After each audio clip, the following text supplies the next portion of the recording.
اور پھر 40 سال بعد وہ نبی جو کسی مدرسے میں نہیں گیا، کسی سکول میں نہیں گیا، کسی استاد سے نہیں پڑھا، اس نبی نے جو کلمات شروع کیے، جو وحی الہی اور اللہ کی گفتگو جب اس نبی کے زبان سے نکلتی تھی تو اس کے ایک ایک جملے کا جواب نہ اس وقت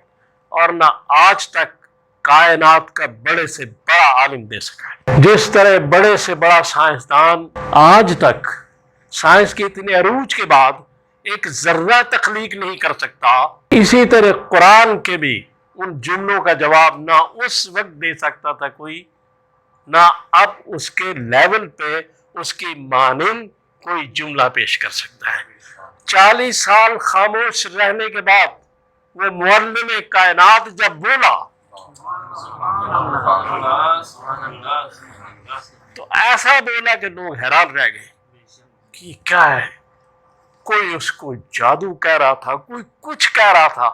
لیکن بات جو کر رہا تھا بڑی زبردست تھی، جو بات بھی وہ کر رہا تھا قرآن میں۔ لہذا رسول اللہ صلی اللہ علیہ وسلم جب 40 سال بعد وہ راز کھولنے شروع کر دیے تو امی کا لقب حضور کو بڑا پسند تھا احادیث میں، اور اسی لیے پسند تھا کہ اس دنیا کے جتنے علوم ہیں ان کے استاد تو فرش پر ہیں،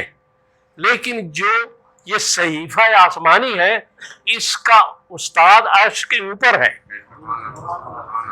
اور وہی مجھے پڑھائے گا۔ اور سورۃ الاعلیٰ کی آیت نمبر جو 6 ہے اس میں یہی کہا گیا کہ ہم آپ کو ایسا پڑھائیں گے کہ آپ بھولیں گے بھی نہیں، فلا تنسا، آپ بھولیں گے بھی نہیں۔ تو اس لیے جب معلم کائنات جس کو بنایا جاتا ہے پھر اس کو عام استاد کیا پڑھائے گا،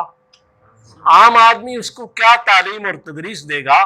جس کی تعلیم اور تدریس اللہ کر رہا ہو، جس کا علم اللہ جس کو عطا کر رہا ہو، جس کا استاد اللہ ہو،